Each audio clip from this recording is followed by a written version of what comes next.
throw rice mixed with a little abin to the peacocks so that they will eat and start dancing. So Ramakrishna says, once that peacocks which eats little abin will never miss the next day timing, will be there sharp at that time because of the taste. Same way the devotion, once you taste it, once you experience it, you will be there. Next day morning again, 7:30.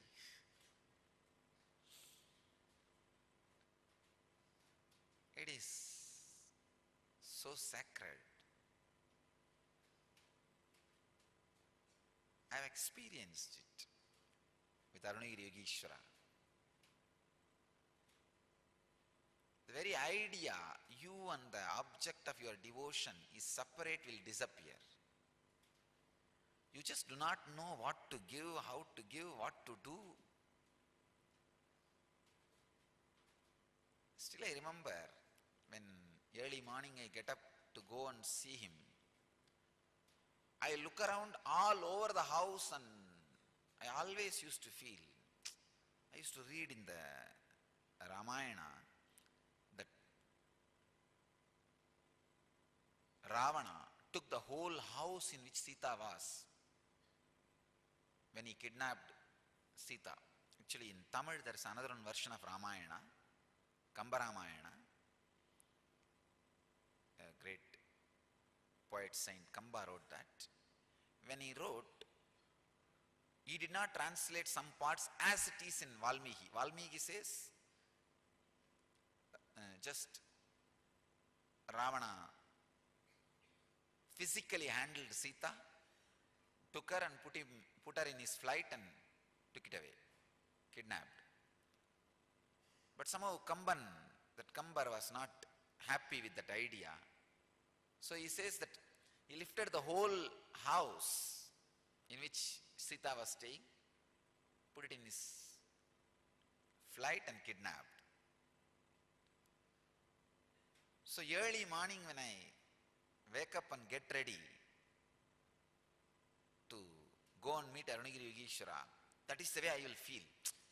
Somehow I can take this whole house and give it to him. I even planned one day, I took a chalk piece and marked my parents' portion of the house and wanted to go and ask Raghupati Yogi. Raghupati Yogi will do all kinds of this weightlifting and everything. He's a amazing yogic body. He will show visibly the power of yogic body. He will tie the iron rope in his chest and break it, blast it just by breathing, and lift any size rock, just like that he will lift, or he will roll. There is one huge rock in Arunachala hill which has rolled and at least some 200 feet it has rolled and stopped. Nobody knows how it happened. I know. It's Raghupati Yogi's work. One day we both were sitting and talking, and he was explaining on Yoga Sutra, when you feel one with nature, nature listens to you. I said, how can that be? He asked me to feel one with the rock.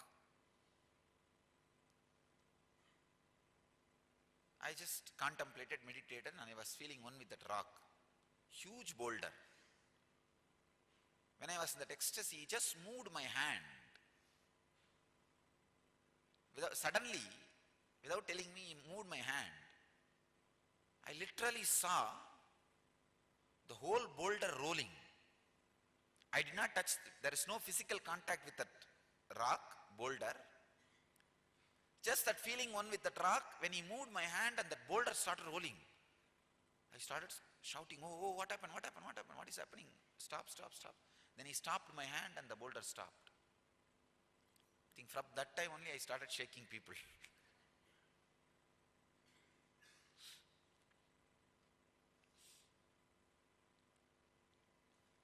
That was the first object responded to my movement.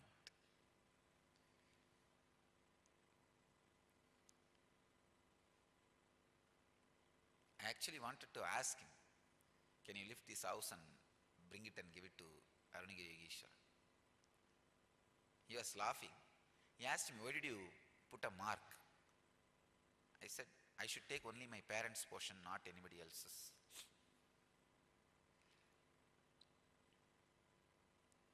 Anyhow,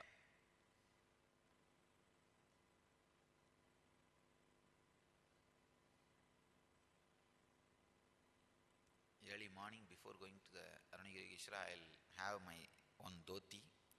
Whatever I can look around and get, take it. I'll put everything and pack it. And it'll all be very silly. It will not be directly useful for him at all. But whatever I feel as useful in my life, all these wooden box, cardboard box, I make small temples with that only. I'll take all that. And he will laugh at me.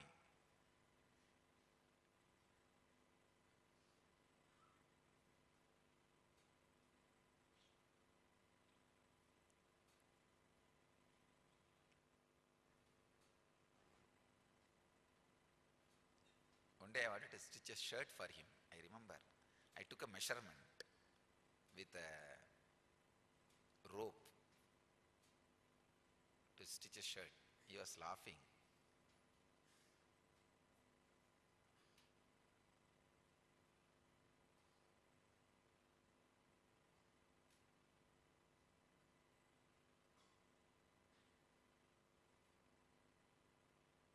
Actually, I called him, you come to the tailor shop and give the measurement, I want to stitch a shirt for you.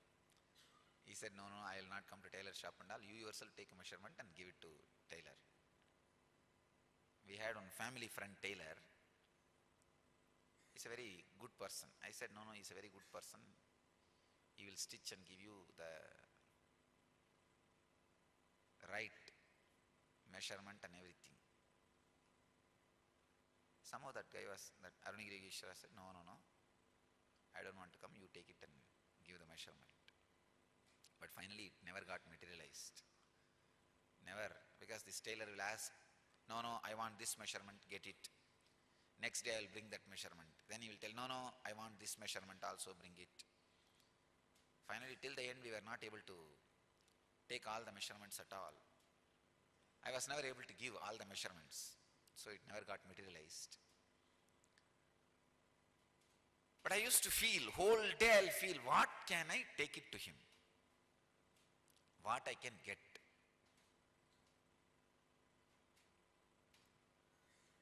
You just do not know what to do. What way you can please him? What pleases him? What satisfies him? What fulfills him? You just do not know.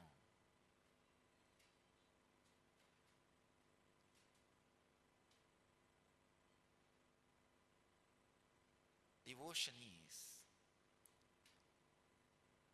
the sacred sentiment which makes you feel, how can I please him?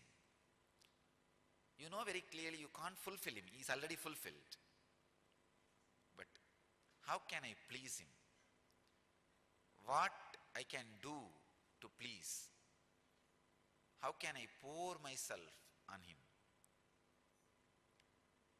That intense mood is what I call devotion.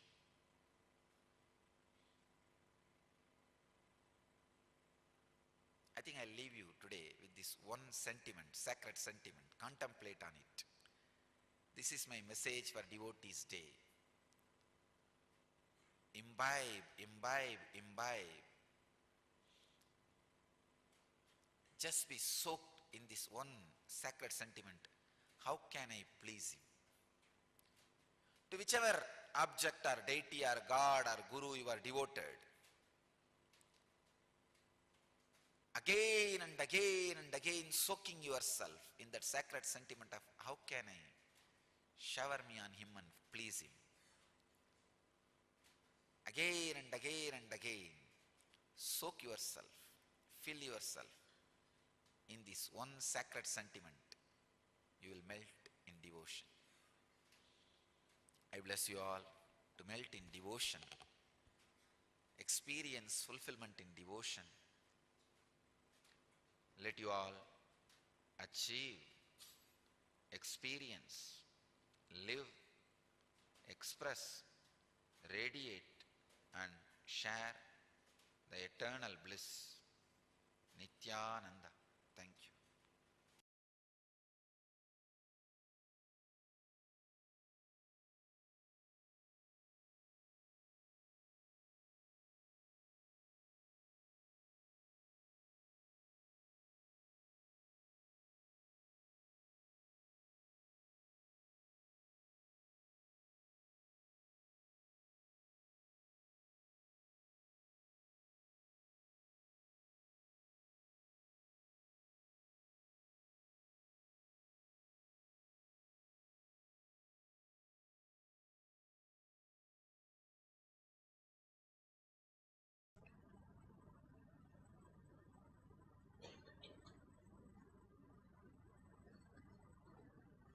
सदाशिवसमारम्भा शङ्कराचार्यमध्यमा अस्मदाचार्यपर्यन्तां वन्दे गुरुपरम्पराम्.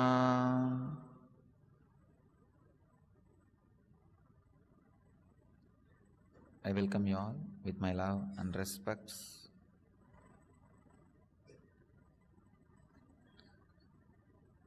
Today is Acharya's Day.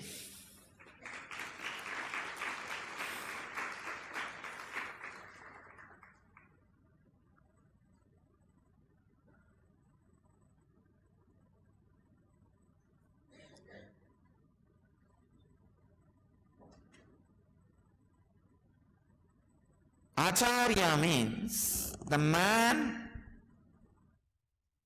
who teaches what he lives. Please understand, a disciple is not bound to live what he learns. He has a freedom to discriminate. A master or an incarnation is not bound to live what he teaches. He is beyond. But an acharya has to live what he teaches, and he has to teach only what he lives. Understand? Ramakrishna tells a beautiful story. One day a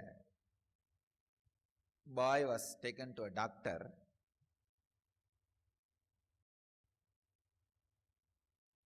By mother. Mother is complaining to the doctor, "Sir, he is eating too much sugar and sweets. Please advise him not to do." The doctor said, "Please come next week, I will talk to him." So the next week, mother came with a son.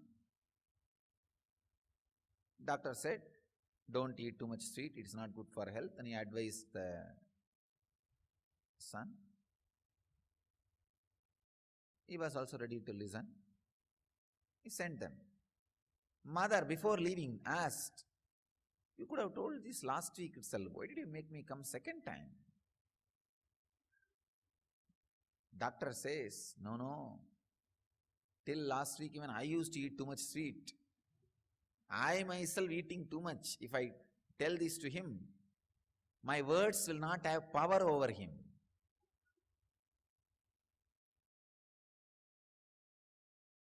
So I need to practice at least for a week. Only then I should tell him. I practiced for a week. Now I have the right to tell him. I told. He is able to listen. Ramakrishna tells this story. How? Only a person who practices should teach.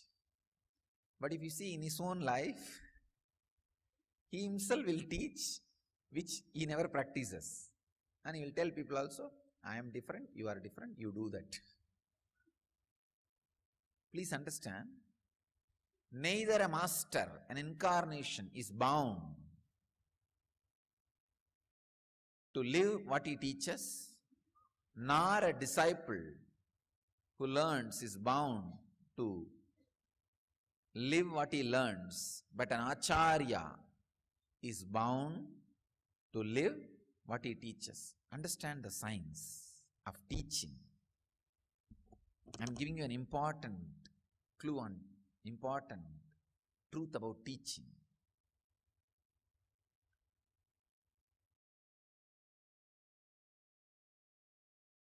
When a man teaches, actually, it is the process of completing himself.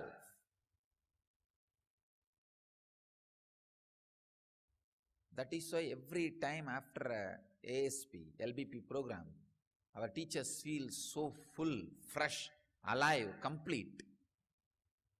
It's a process of completing. Please understand. When you share some truth and it clicks with the students, you feel tremendous relief. Understand? Whenever you feel relief, in that empty space, fresh energy fills and you are raised to the higher level of verbalization. Please understand? Whenever you teach and that clicks with the student, that click will happen only if you are practicing the truth. Please understand? I am describing exactly what happens when a normal man teaches. When he teaches, if the truths click with the student, if they feel, wow, right. If they get it, the students leave master complete. Students leave teacher complete. In that completion, teacher feels a tremendous restful awareness. He feels an empty space where the fresh energy comes, and that fresh energy leads you to the higher level of verbalization. That is why the more and more and more you teach, your way of teaching becomes more crisp, solid and strong.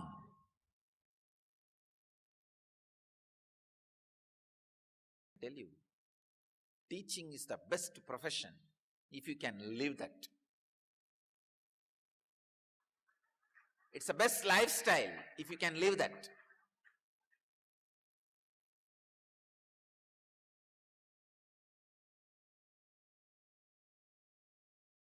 In some of the monasteries I have seen, people will fight for pujari job because that job itself becomes spiritual practice. I tell you, the acharya work itself is a fulfillment.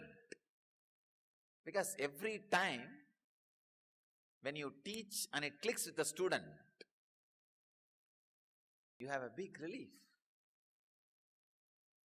And new empty space for the higher level of verbalization. The click with the student will happen only if you are living. Please understand, only if you are living those truths, you will be a current teacher.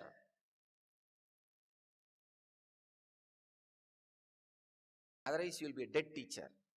I know how many dead teachers are there all over the world. Only if you are living those truths, applying, practicing, you will have the updated understanding, you will be a currency. Be a currency, not a real estate. Real estate value may increase, but useless for emergency. Useless for day-to-day life. Only the currency is useful every day.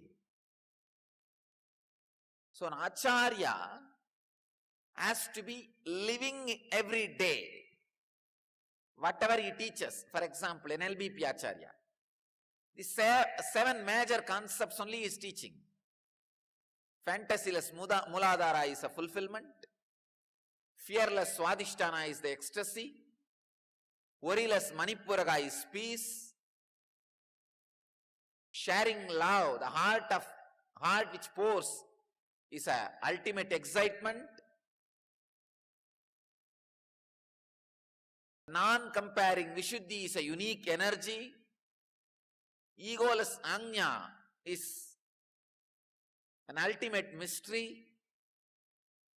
Grateful Sahasrara is the complete fulfillment. These are the 7 truths they teach. Every day go on, grind yourself with that 7 truth. Every moment. While you are walking, talking, driving, sitting, watching TV, movie.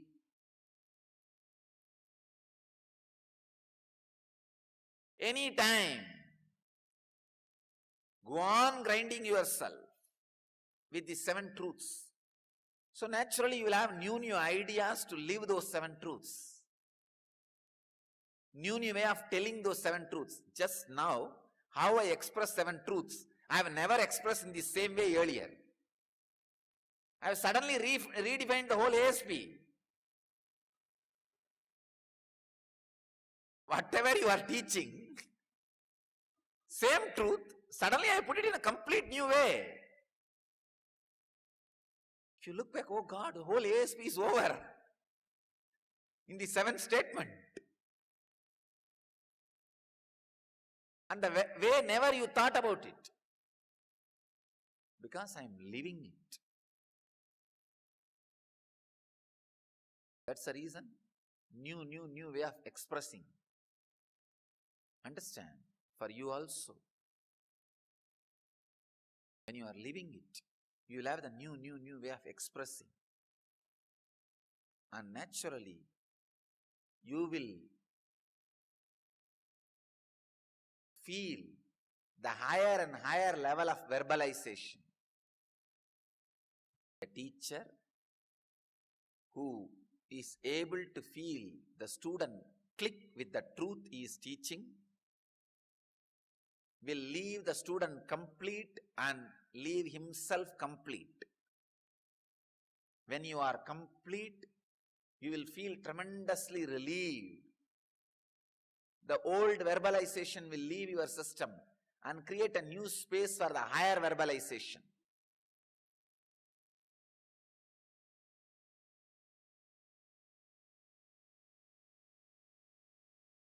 Master feels complete even if he does not live what he is teaching because he is complete. And he leaves student complete even if he does not practice what he is teaching because it is coming from complete fulfillment.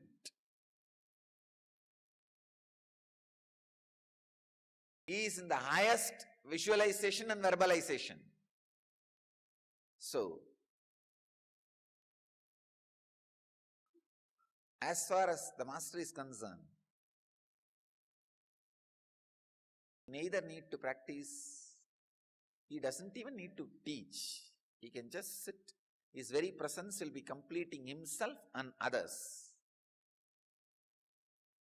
But when it comes to acharyas, living makes the student catch the truth, click with the truth, student is left complete and teacher is also left complete. Understand? Live. That is my message for acharyas today. If you are a pujacharya, again, live in that sacred sentiment again and again and again. While you sit in the chair, feel that asana, chair in which you are sitting, is offered to the Lord who is residing in your heart. Asanam samarpayami. Put your body. When you take bath, snanam samarpayami. Because the Lord is in your anandagandha. Before eating the food, tell yourself, Naivedyam nivedayami. When you wash your mouth, tell yourself, Achamaniyam samarpayami. When you do all the things for your own body, tell very clearly, it's offered to the consciousness which is residing in this body. Because after the consciousness leaves, nothing will be done to your body. Last time it will be done by somebody else before they put that into fire or mud. As long as that consciousness is inside, only then all these things are done. That consciousness is Master, is God. That consciousness is one with the energy which you are worshipping every day. Pratyagatmam Brahma. Please understand. The soul which you experience as you is cosmos. Even while you experience that as you. The individual soul, the Pratyagatma. For example, there is a huge ocean. One beach you buy, a small property of the beach you buy, and you claim that beach, the ocean which touches that beach, that area is yours. Even while you claim that part of the ocean is yours, it is connected to ocean. Same way, you bought this body and the consciousness, ocean, touches this body. You claim that part as yours. Even while you claim that part of the consciousness as yours, it is connected to the cosmic consciousness. Pratyagatmam Brahma. What you experience as individual soul is God. So who is responsible for you walking? The individual soul inside. So it is God.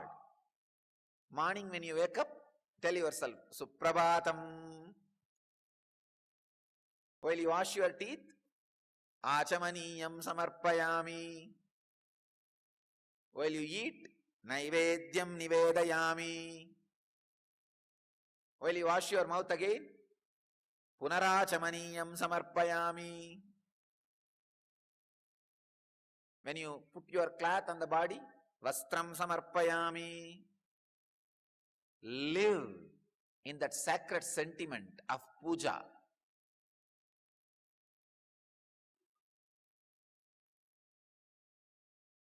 That is what you are taught in Manasa Puja. Hridvatmamasanam dadyat sahasrarachyutam mritai bhadyam charanayor dadyat manastu argyam nivedayet tena amritena achamaniyam snaniyam tena chasmritam agasatatvam vastram syat gandasyat gandatatvaham chittam pragalpayet pushpam tejas. All the auspicious things of your own, you are offering it to the super consciousness. Live with that sacred sentiment.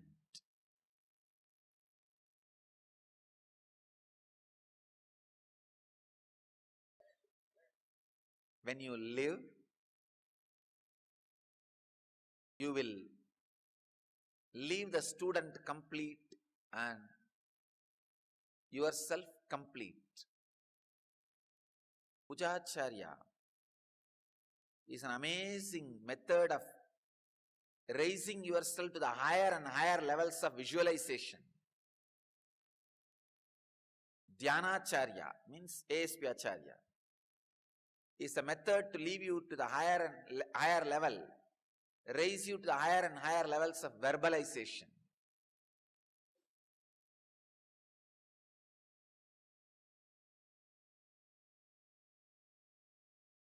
Leaving you to the higher and higher levels of verbalization and visualization.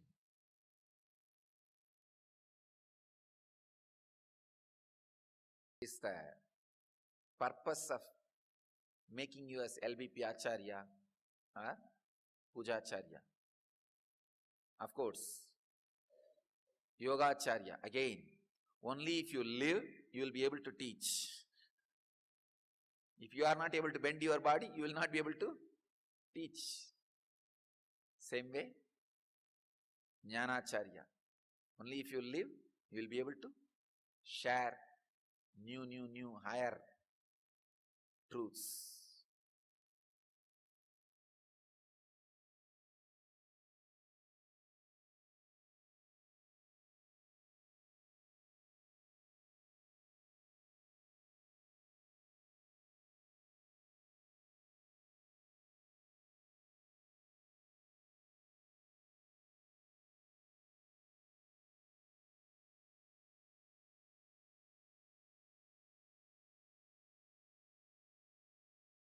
So understand,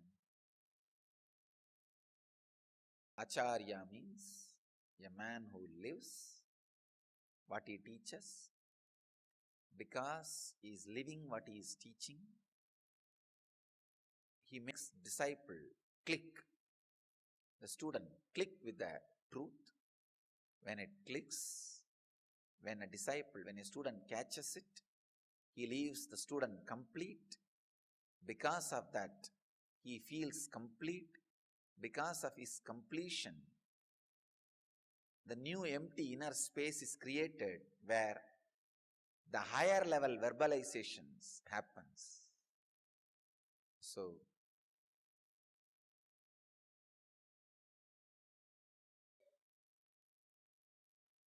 I bless all the acharyas to raise yourself to the higher and higher levels of verbalization. And everybody else try to become an acharya as early as possible. Because that's one of the best way of spiritual practice. I bless you all to achieve, experience, live truth. No way, no other shortcut.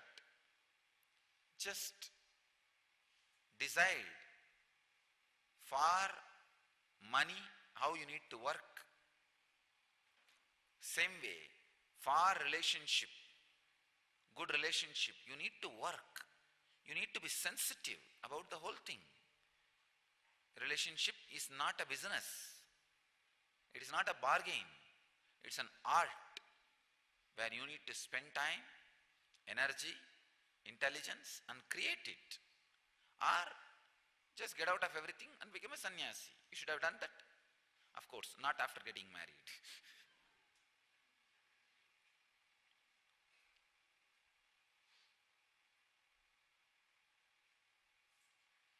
Sannyasis, individuals don't need to work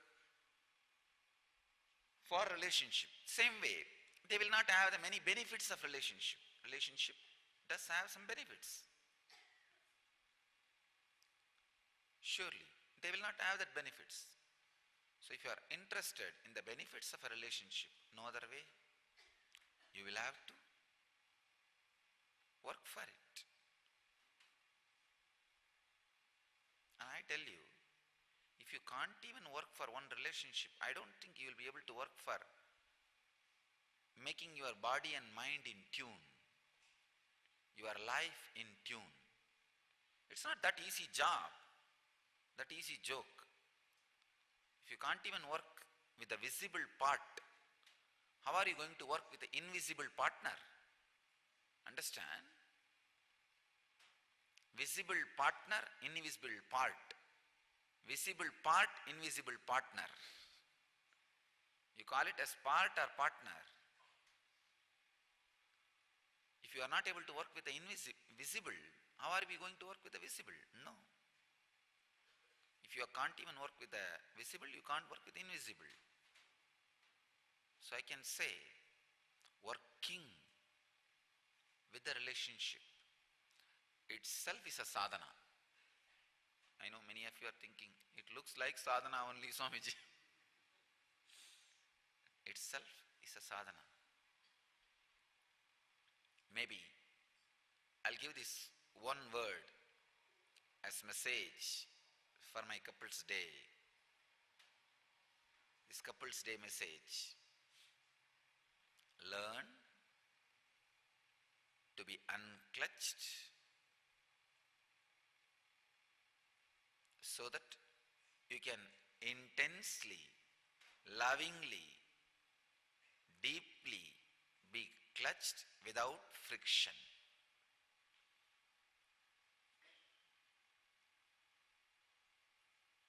So the extraordinary joy of sharing love can become lifestyle for couples.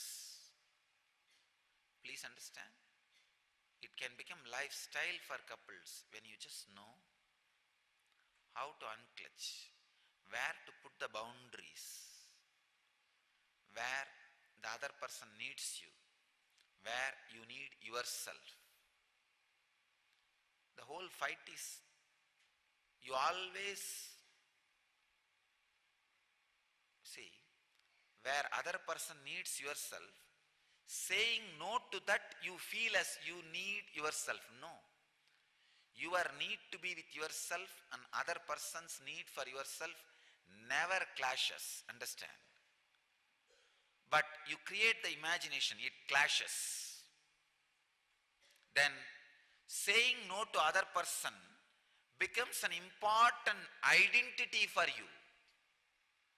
You start building your identity whenever you say no to other person or whenever you torture other person. We become slowly sadistic.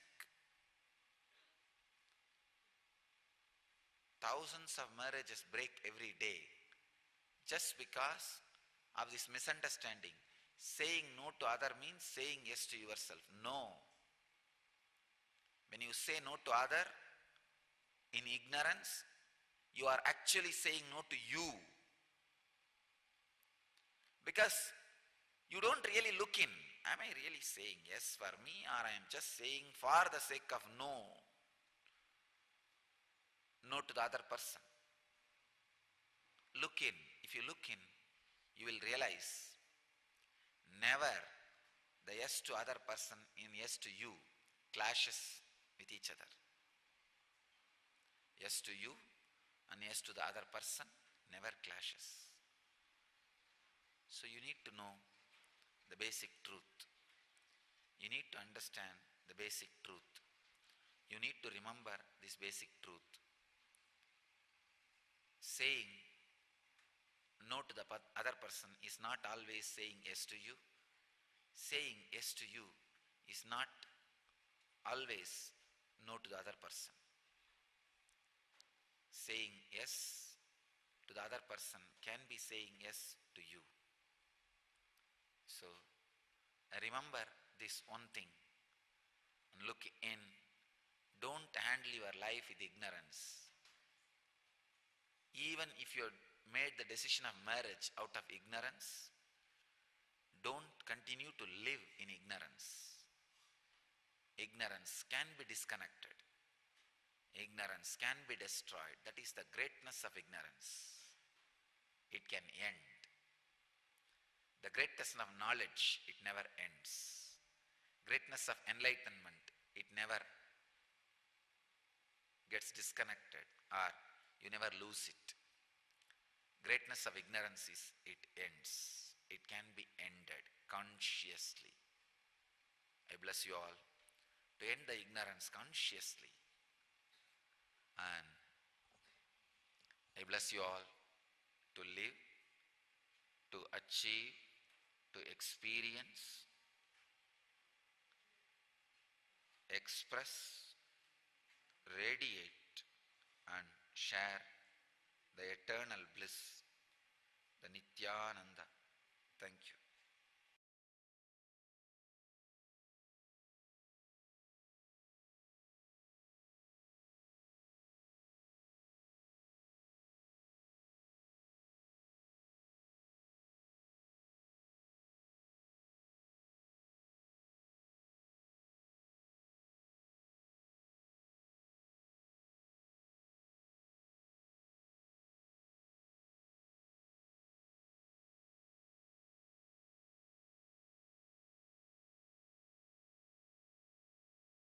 सदाशिवसमारम्भां शङ्कराचार्यमध्यमाम् अस्मदाचार्यपर्यन्तां वन्दे गुरुपरम्पराम्.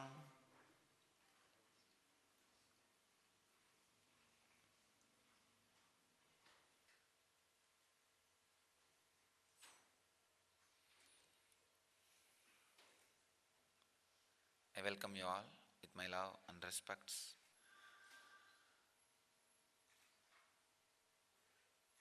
Today is Youth Day.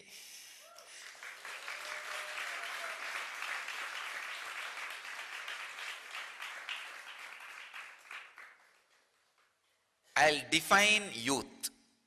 That is my message for Youth Day. Please understand. Person who is ready to take the past out of his future is youth. Person who is ready to take his past out of the future means not allow the influence of the past into the future is youth. The fears created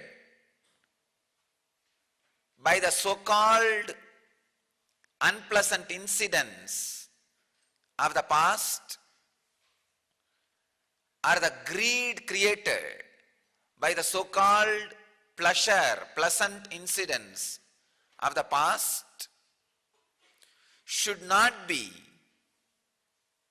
the base, should not be the root to build your future. Liberating your future from the greed and fear of the past means having freedom to live your future. That is what I call living enlightenment. If you are ready to take the trace or effect, influence of your past from the future, you are youth, whatever age you may be. If already your past has started influencing your future, even if you are just 20, you are old. Understand? The future should be completely open and available, fresh.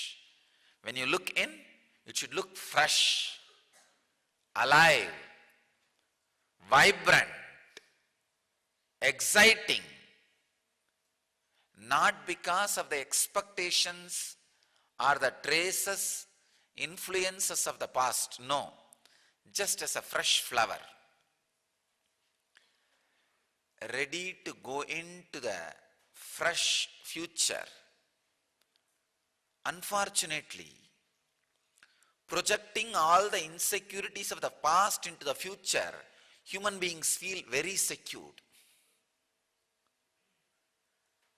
When you project all your past into the future, all those insecurities, all those greed, everything, suddenly you feel secured.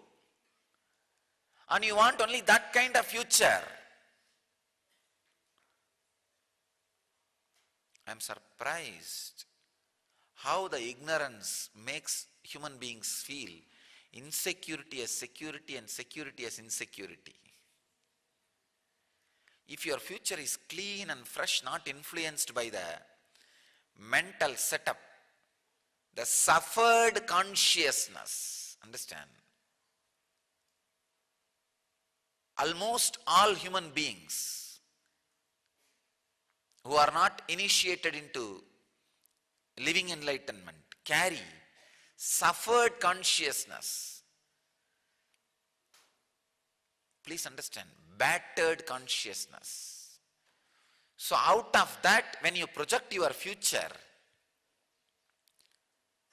naturally it is going to be completely disturbed, fresh and alive, ready to live thing.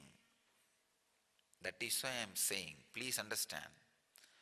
Only if your consciousness is fresh, ready, alive, excited, you can live.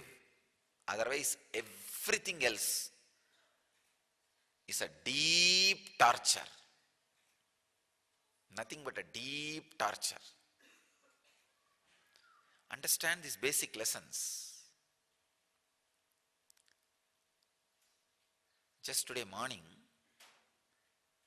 few birds came to my room and started creating some unique sound.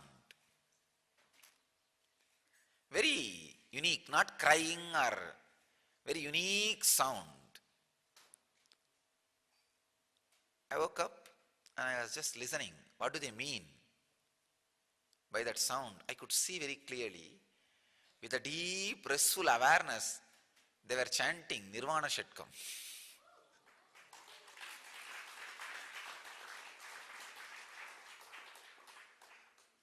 Really, I don't know. You may think it's my imagination and all that.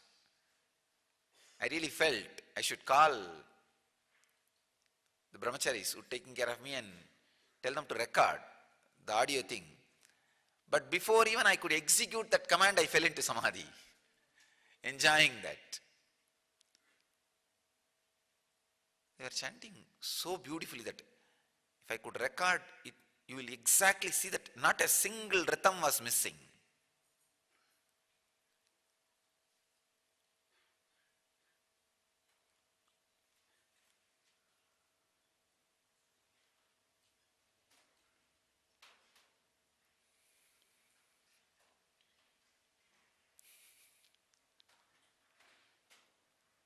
When I heard that, I really thought, how can birds be chanting? I saw in their very inner space that very ideas that I don't have family, I don't have bondages, I don't have jati, ashrama, varna, dharma. All those ideas are there in their very inner space. I could see the pure excited consciousness in them.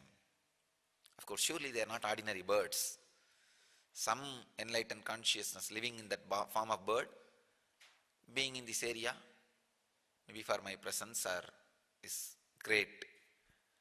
One of the greatest happening in the planet Earth. Please understand. Just because only few hundred of you are sitting, don't underestimate what is happening here. In the conscious plane, we are the most happening place in the world.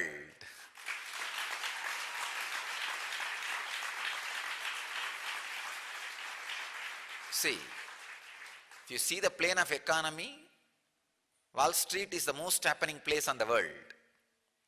If you see the place of power, political power, Capitol Hill is the most happening place on the earth. So for each plane, there is some place in the world, most happening place in the world. I tell you, in the conscious plane, we are the most happening place in the universe.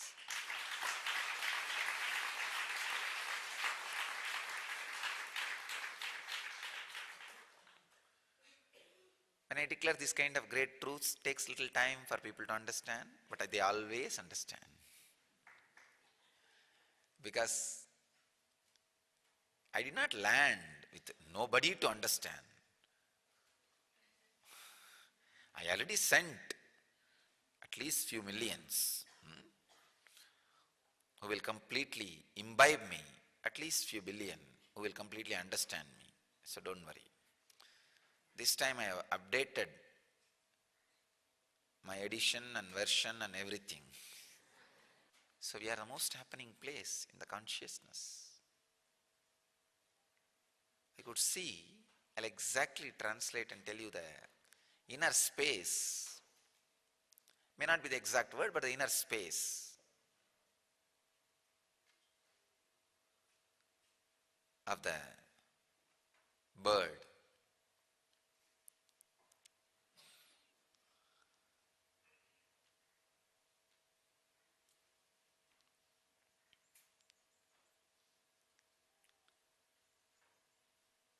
the complete, pure, independent feeling.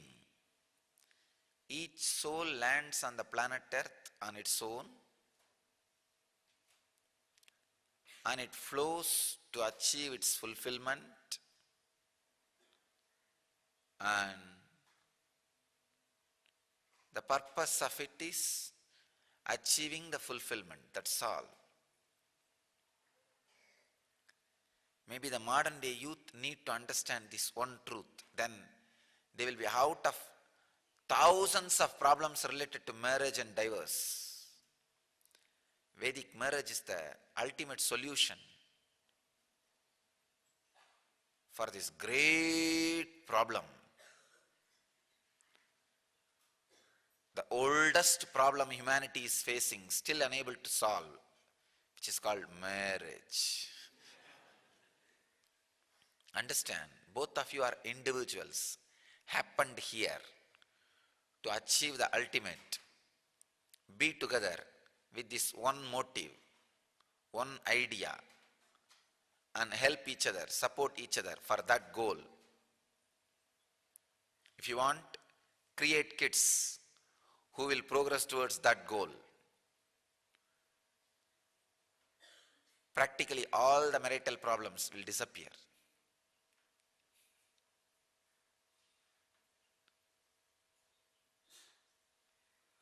I could see in that bird's consciousness.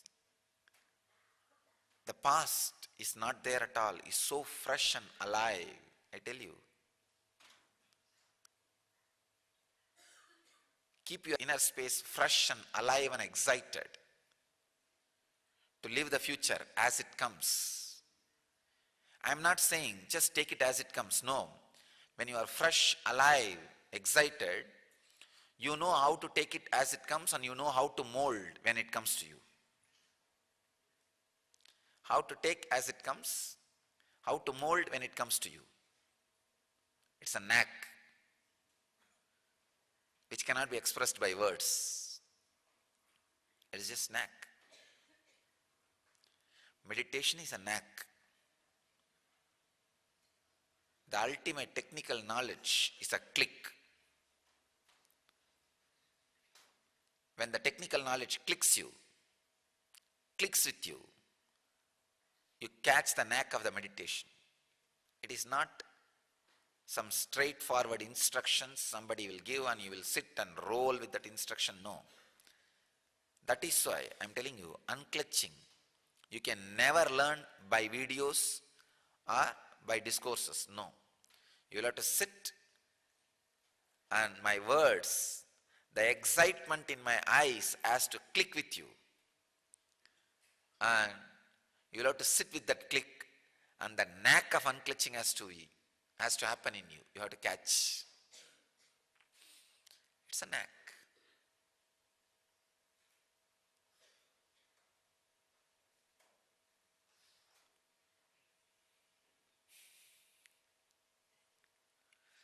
Life is a knack.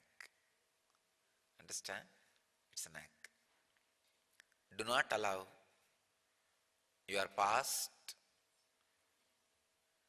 the greed and fear, inhibitions, shyness, suffering of the past into the future. Today you decide, from today I'll be a youth.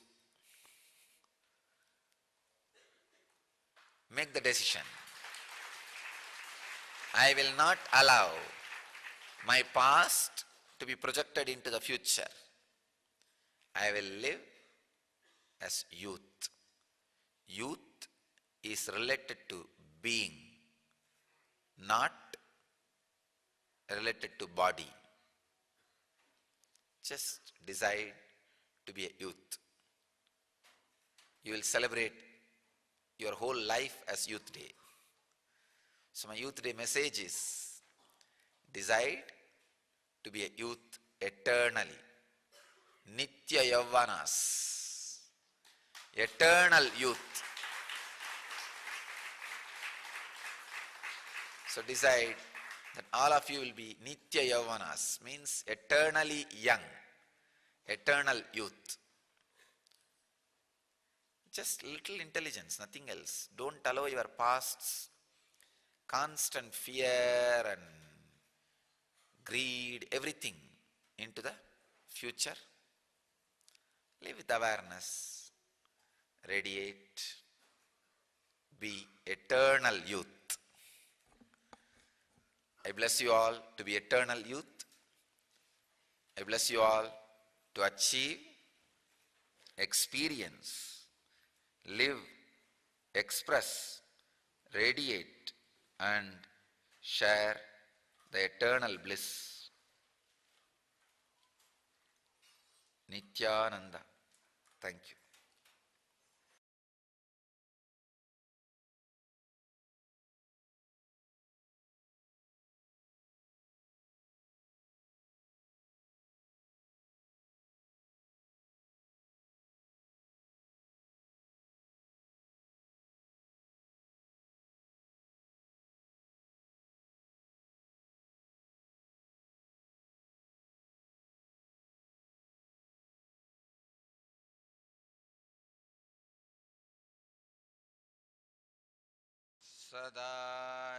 सदाशिवसमारम्भा शङ्कराचार्यमध्यमा अस्मदाचार्यपर्यन्ता वन्दे गुरुपरम्परा.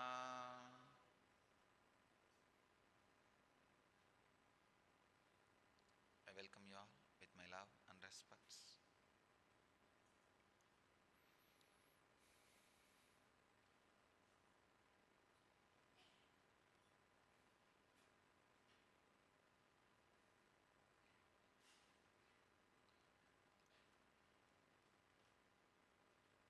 Today's subject for satsang is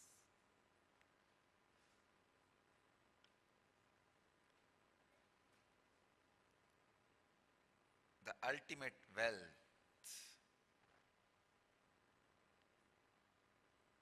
is stealing millions of hearts.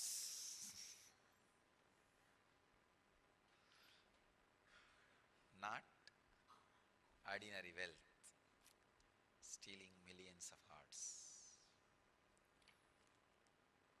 I'll teach you the art now. Let's enter into the sutra, what Patanjali has to say. 88th Patanjali Yoga Sutra, in chapter 2, 37th verse. Asteya pratishtayam sarvaratnopasthanam.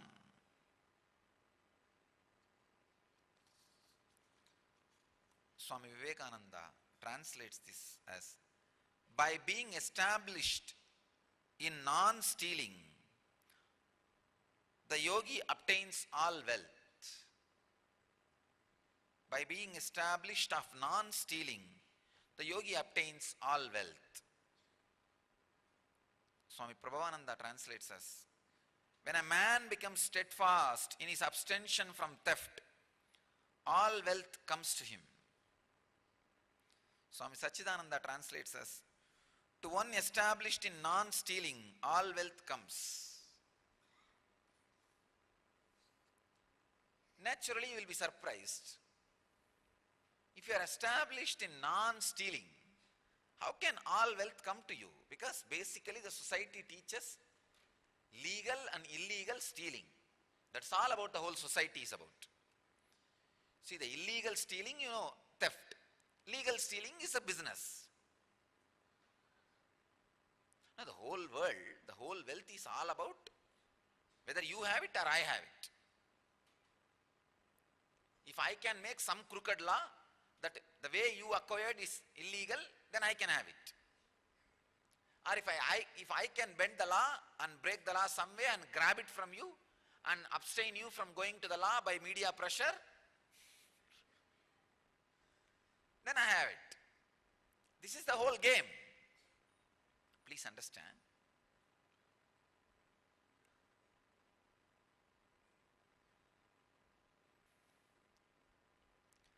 The whole game of life and death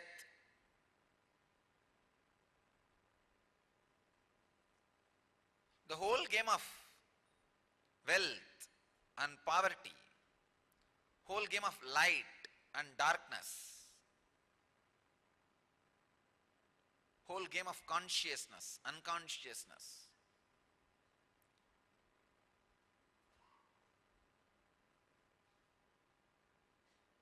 Is demystified in this one sutra by Patanjali. Patanjali demystifies the whole game. Suddenly he is telling, Asteya pratishtayam sarvaratnobasthanam, means by being established in non-stealing, all wealth comes to you. How can that be? Logically you can't understand. How can things come to me by non-stealing? It's all about grabbing. The whole world is about grabbing. Not only in this sutra, the first Upanishad of the first Veda, Rig Veda is the first Veda. The first Upanishad is Isavasya Upanishad. The first sutra,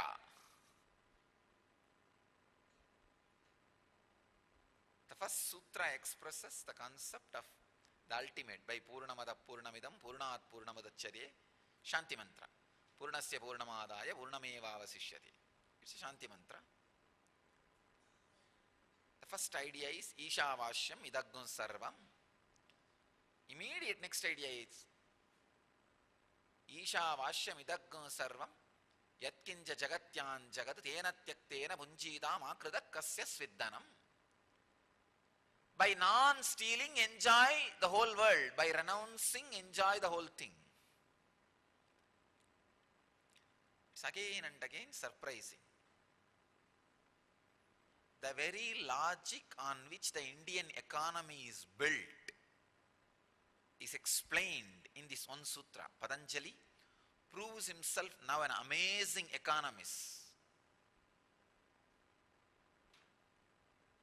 He is the only solution for future, for all economical crises. If Patanjali is followed, there will not be economic crisis on this balloon blast, which is happening once in 3-4 years. Sudden economical boom, and suddenly one day dropped. Really, I am telling you,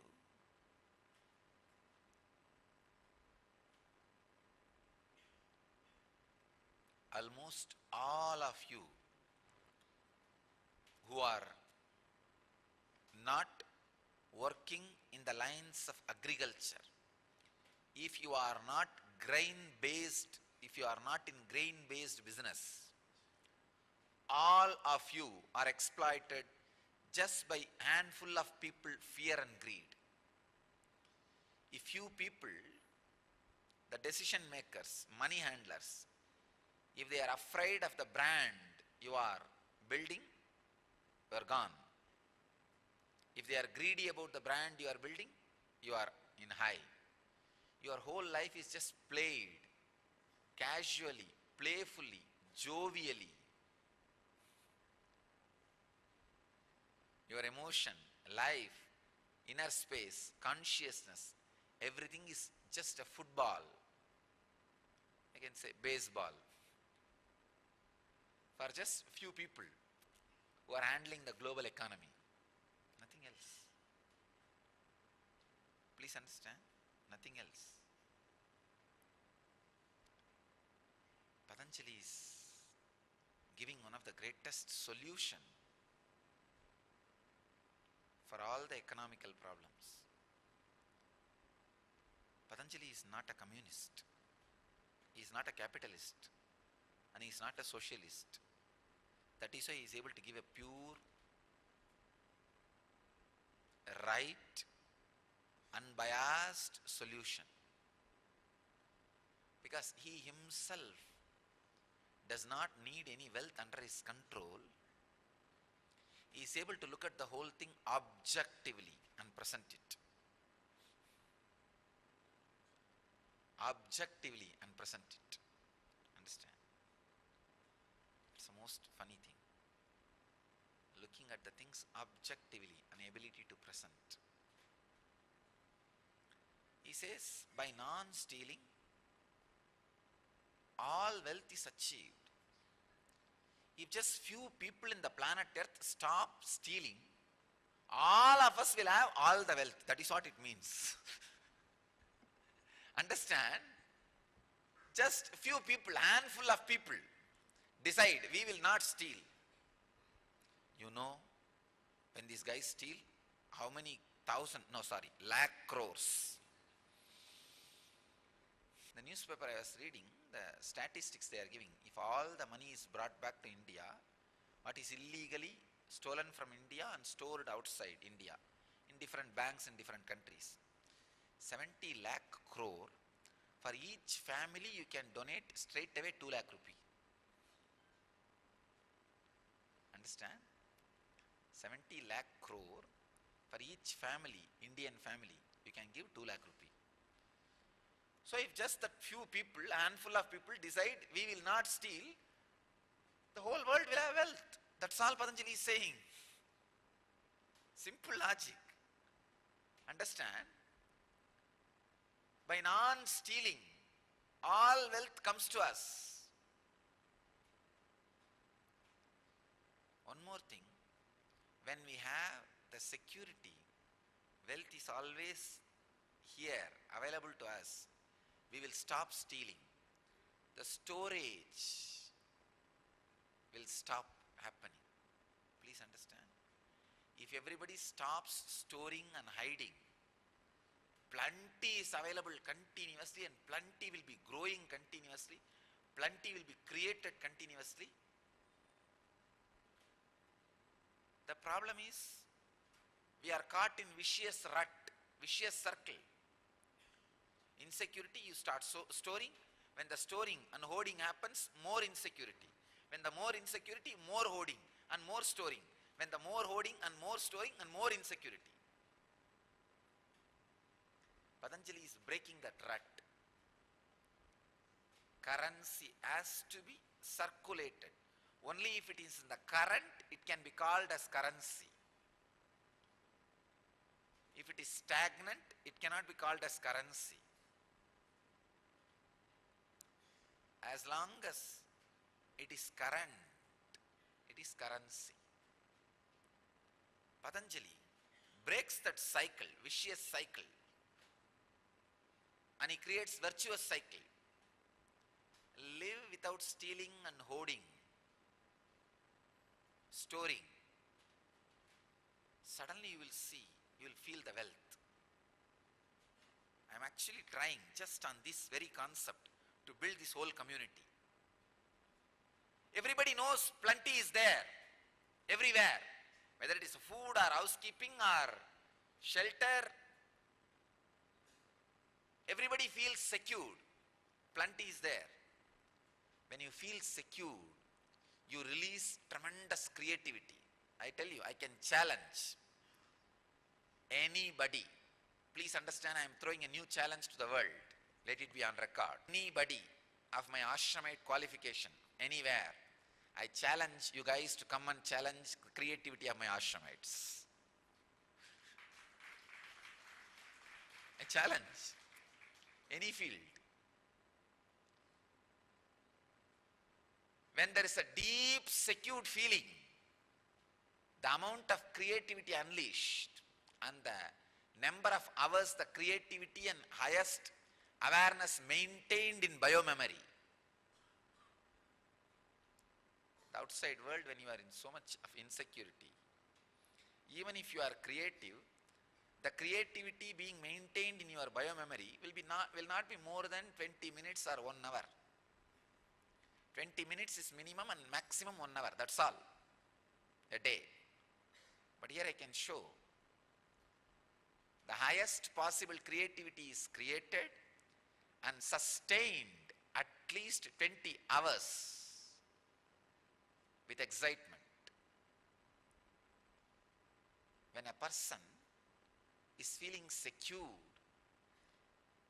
The relaxed swadhisthana unleashes tremendous life force in the people, in beings.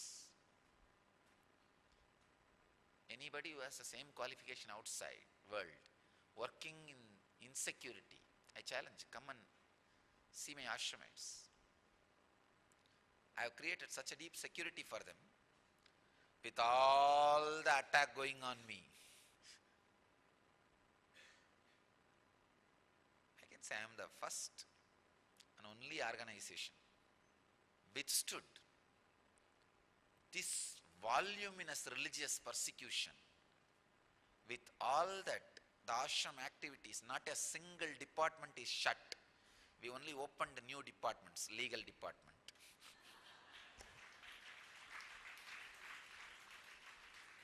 Not a single department is closed or reduced its activities.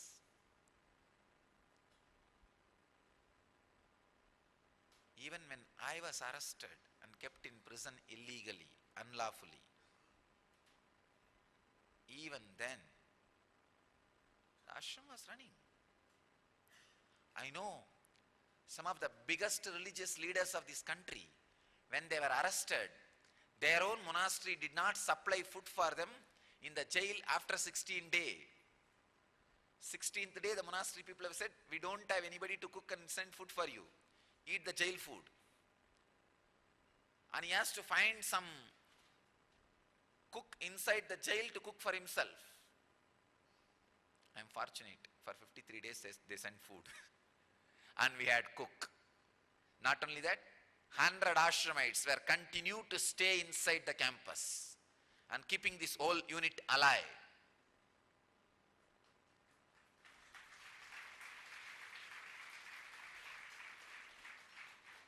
Including kids and elders.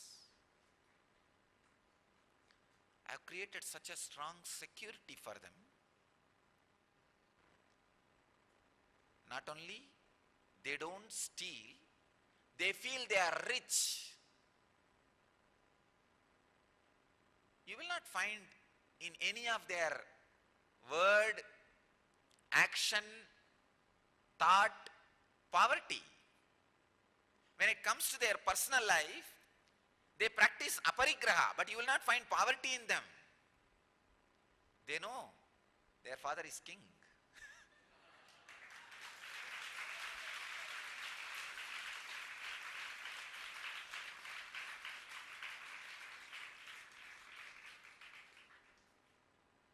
You won't find poverty in them. Very soon, I'll establish this a model community.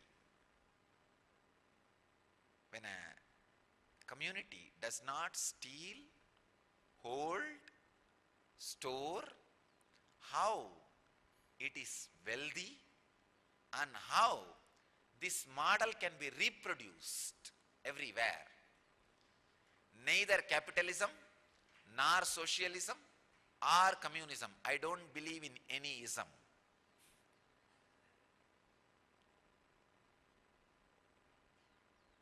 I believe in isness, not isms.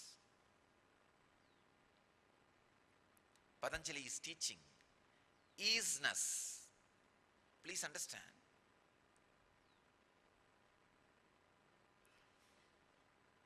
The major 5 things of the world: law. See, for any society and civilization, the major 5 pillars: law, information spreading, means media, wealth generation and circulation, business community, and personal character and fulfillment of individuals. Please understand, if character becomes an impractical law, the fulfillment will not be there. If the fulfillment of a personal life is unleashed and licentiousness is given, character will not be there. Character and fulfillment of an individual person. And the 5th, above all, the ruling, guiding principle of all the five. Please understand, law, media, the fulfillment and character of the individual person, creation and circulation of wealth, and overall administration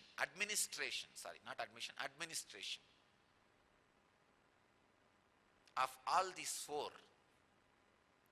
These are the five problems, five field all the civilizations will face: law and order, business community, media, and the individual fulfillment, the human resource, and government. Patanjali, through this yama, gives solution for all these major five fields. Through brahmacharya, he is teaching an amazing principle. When I say brahmacharya, I don't mean celibacy. Celibacy word is a poor translation. No. Living like God. He gives us the technique for the maintaining character and intense internal fulfillment. Fulfillment of the life. He attends the whole human resource department in that one sutra, in that one truth. And just the truthfulness, one concept, completely addresses the media, the new information spreading. Just with one truth of non-greed, he addresses law enforcement department. If just the corruption is taken out in the department of law, means creating, executing, in all the things related to law, whole problem will be solved. And just this one idea of non-stealing is established, the whole business community will become the community creating and sharing the wealth, not robbing, sucking and storing it somewhere secretly so that we can enjoy later on. And when you become old, your kids will fight for it and kill you. What you created thinking that will be a security for during the old age, that itself will become stress. Your daughter will ask for something, your sons will ask for something, and in that fight, you will have a tremendous stress and die. That is what is happening to many rich men who created wealth thinking that it will be a security for the future in the old age.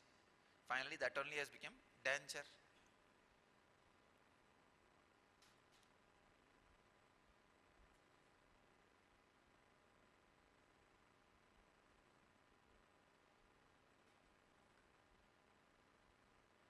Patanjali is proving his ultimate science, his ultimate technique to the field of economy through this sutra. When you don't hold, when you feel the truth of non-stealing, suddenly, first thing, so much wealth is available. Second thing, tremendous creativity you have gets expressed. Understand, even in your own life, convert everything into cash and keep it somewhere, you will even forget that you have. You will just forget you have, and you will be living in poverty. For example, if you have in the bank 10 crore, you do not know what all can be done by 10 crore. And you will be struggling with your day-to-day life for 10,000 rupee. Not remembering that 10 crore can create every moment 10,000 for you. The feeling insecurity is to be a Kubera or Lakshmi. You need to find